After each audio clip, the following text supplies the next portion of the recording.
And David's here. He's in Newton Moor. Good morning to you, David. Good morning. More women MSPs? Definitely, well, not so much more women MSPs, but definitely more MPs and MSPs of a higher standard. The MPs and MSPs have let us down badly over the last 40 years. So gender not an issue? You're talking about Gender's equality. Not an issue. It needs to be equality. The big problem is none of them have noticed the problems that we've got. They've all failed us, and the system's broken and the country's broken. Right now we're 1.45 trillion in debt. When Tony Blair came in 1997, the national debt was 330 billion. By the time they left office, it was 1 trillion. We're now at 1.45 trillion. In 5 years' time, it's 2 trillion. And in probably about another 5 years after that, it will be at 3 trillion. And they're doing nothing to combat that. So we need people who are good with figures, whether that's men or women, Definitely. is what you're saying. David, Definitely. What about your own workplace? What do you do? It's a hotel we run. OK, and what's the kind of gender split? Is it pretty much 50-50 or it's more bang, men than bang women? on 50-50. Mm-hmm. And for you, just personally, do you think that women bring something different to the workplace? And if so, what? Well, my wife does all the kind of organising. She's better at the organising kind of side of things, so that's how it works with us.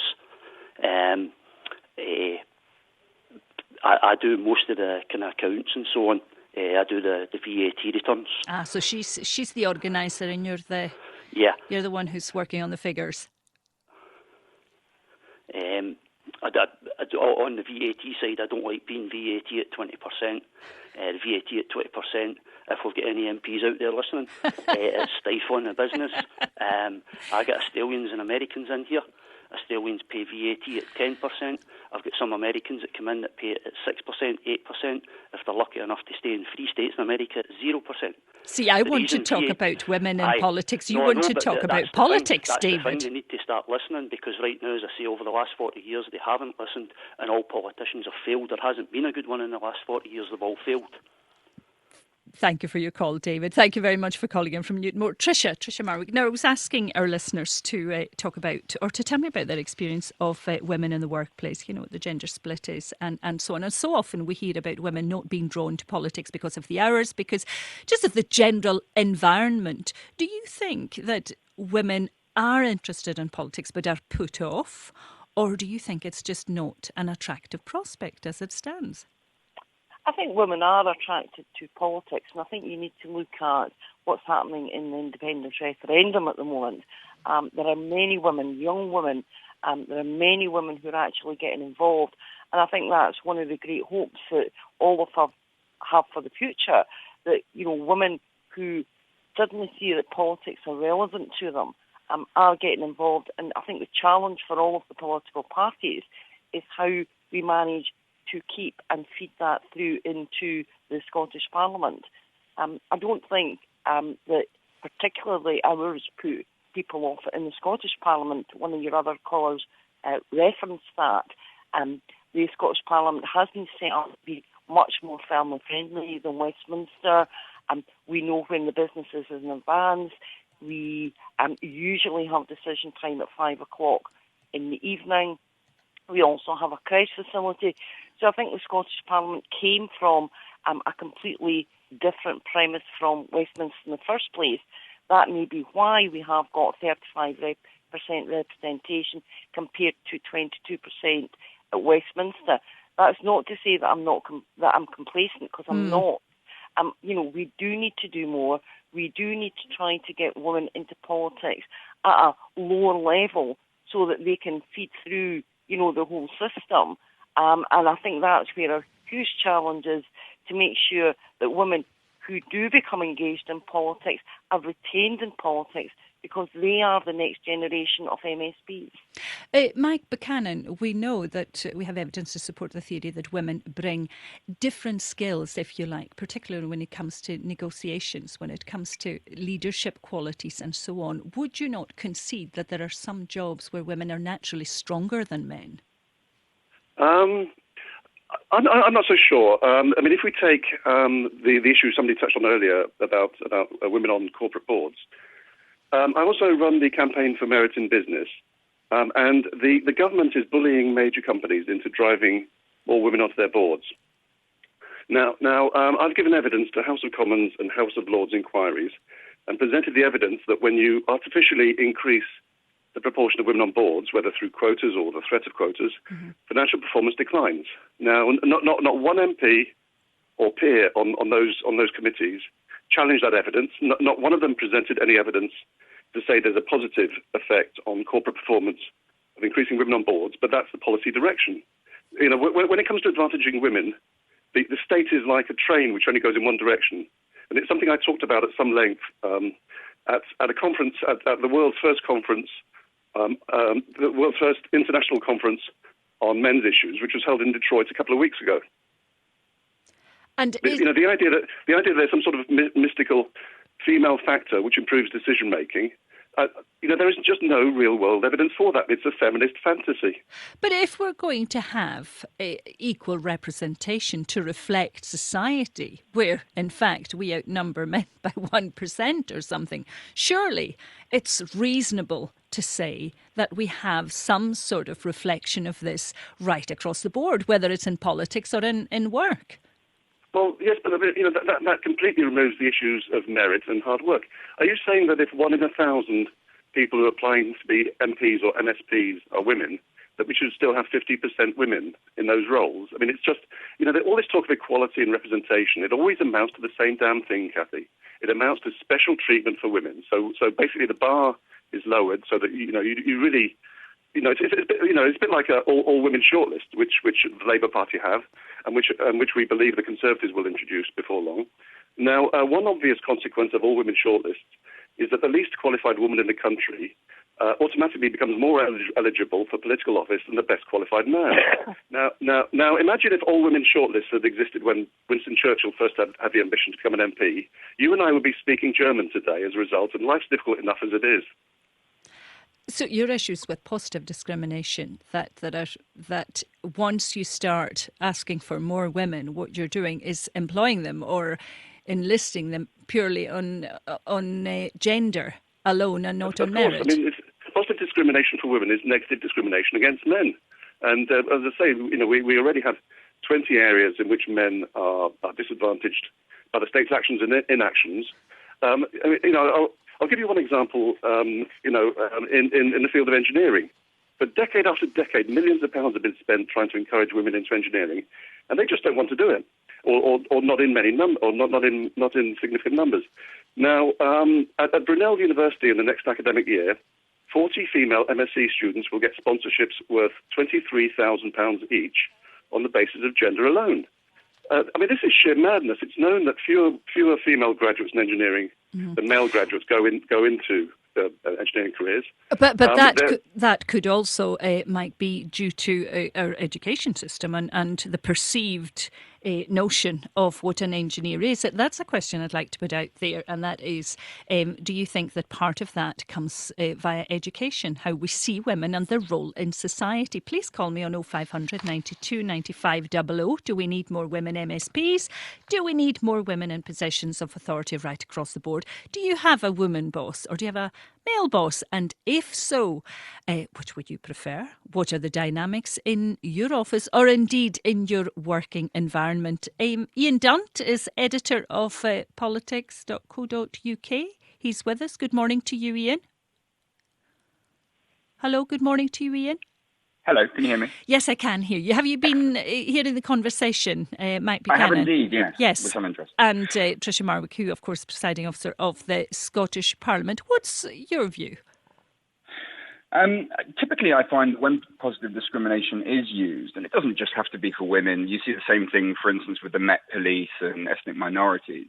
It's usually as a quite cheap, public relations-friendly gimmick to stop them really having to spend the money and the effort to change the structural obstacles to people succeeding in whatever sector it is that you're talking about.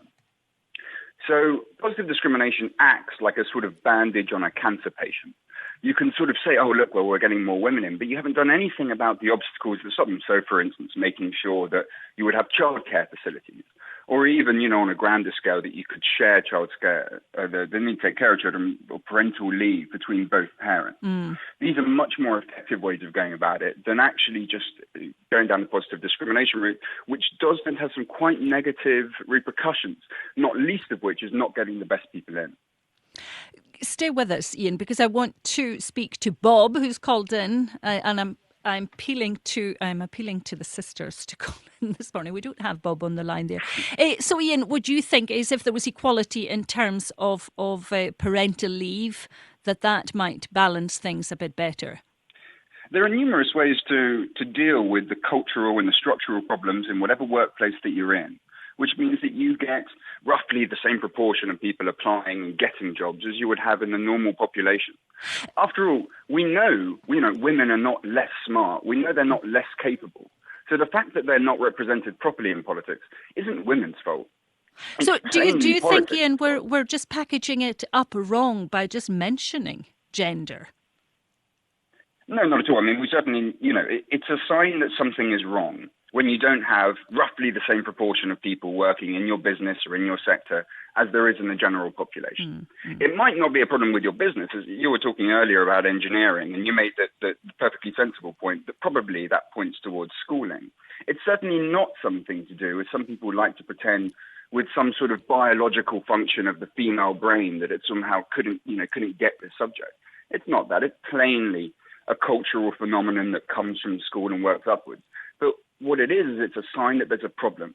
Just fixing it by creating positive discrimination, by suddenly having equal proportions, doesn't actually address the problem. It just puts a bandage on it. But of course, some people will feel that their gender has come between them and a promotion, if you like, or an advancement at work. Morag's on the line from Dundee. Good morning to you, Morag. Good morning, Cathy. I'm answering your appeal for the Thank you very much indeed. I'm so glad you did. I'm very disappointed. I was rather concerned because I'm not sure if this is an issue or not. But with an underrepresentation of women across the board, what do you think we could do about it? Is it politics' fault? Is it not appealing enough? No, it's not politics' fault. It's the men's fault.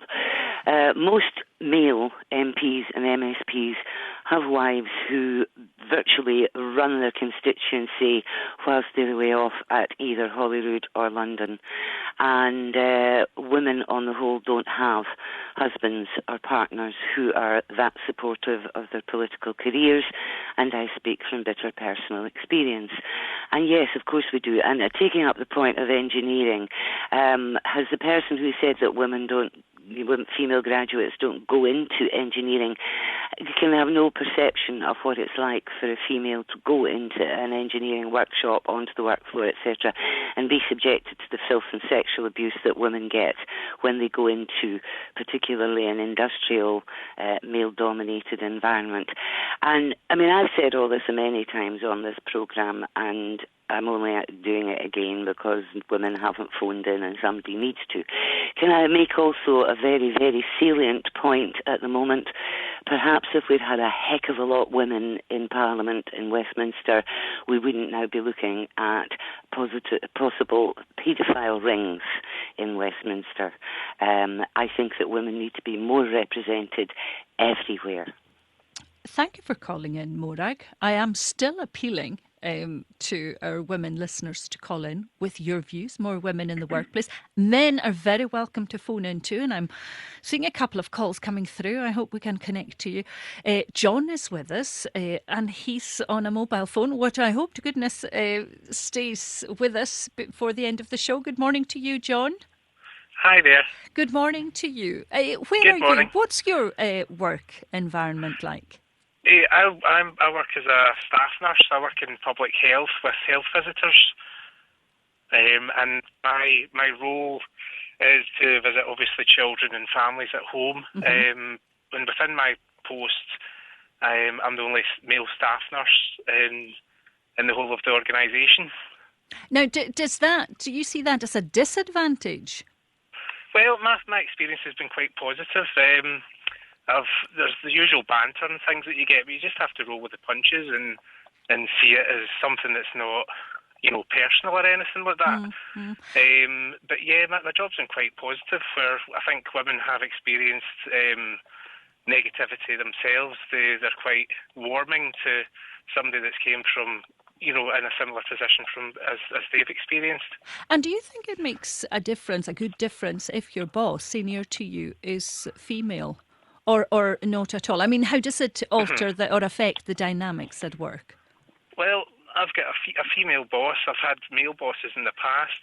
I think in general terms, from past experience, it's good to have a 50-50 workforce where there's quite good balance. But having a female boss has never been a problem for me.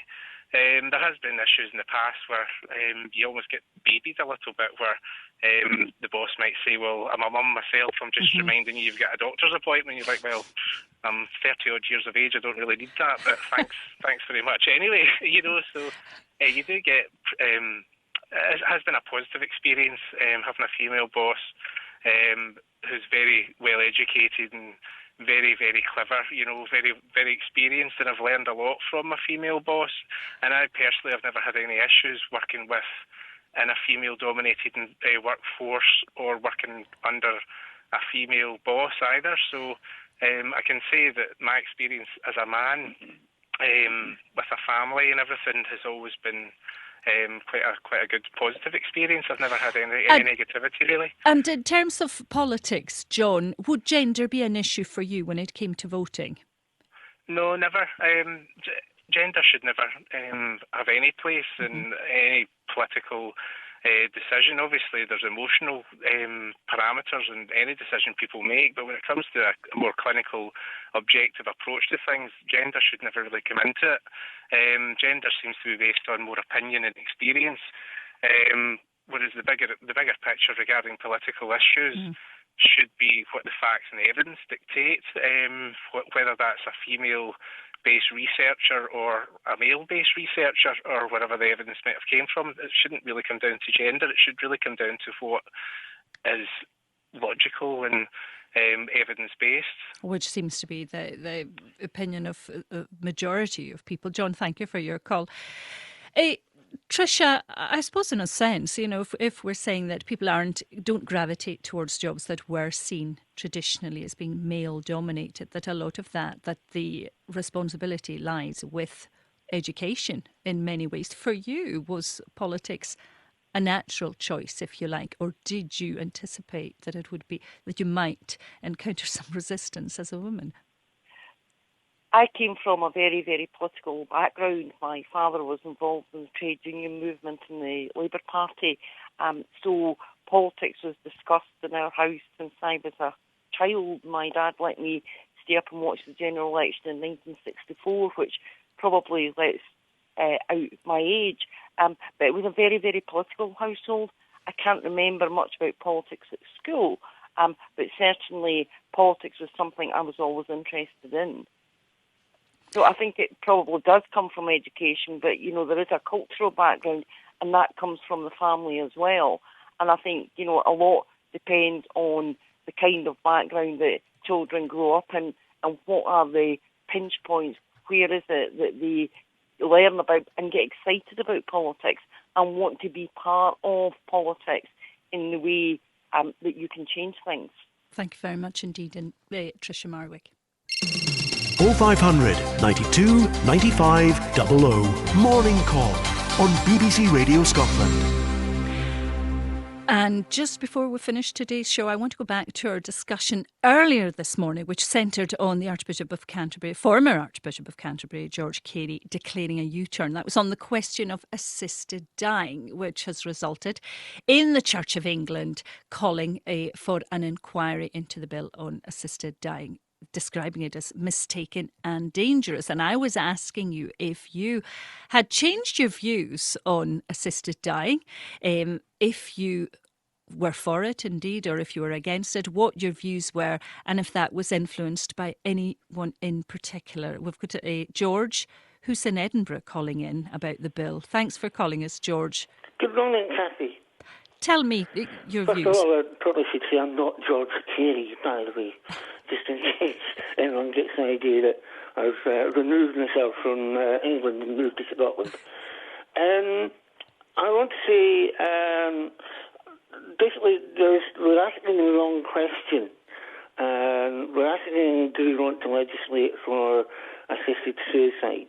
and really what the question should be is, do you want to legislate for people having the best quality of life that they can have? Now, I mean by that quite simply that people are scared and worried about the possibility of what might happen at the end of their life. And Margaret MacDonald certainly made it clear that she didn't want to be a burden. Our society, though, is what positions that thought. It's not the way it has to be. Passing an assisted suicide legislation only reconfirms that what we are saying to ourselves is that once you get past a certain age or a certain level of ability, you become a burden. And what I'm simply saying is that we need to turn that round and say that what we should be saying is that no matter what age you are or what your level of ability is, that you have a right to a full life, a life without pain, but certainly a life without feeling that you should not be here anymore. And do you believe that palliative care is something that we should be talking about more and considering a lot more? Not just palliative care. As a disabled person, I'm extremely worried by things like the withdrawal of the Independent Living Fund, although it will be introduced in Scotland. It's being taken away from disabled people in the rest of United Kingdom. And what that says is that the very money that people need to live independently, to live a life that is as interesting and full as it can be made by money, is being withdrawn, in which case many people will have no quality of life and will therefore feel that they are a burden. And along with the palliative care issue, they will become anxious and scared and feel that not only do they want to kill themselves, but they are being ushered into that decision by the surrounding circumstances. Thank you, George, for calling in. That was George. We're talking about the issue of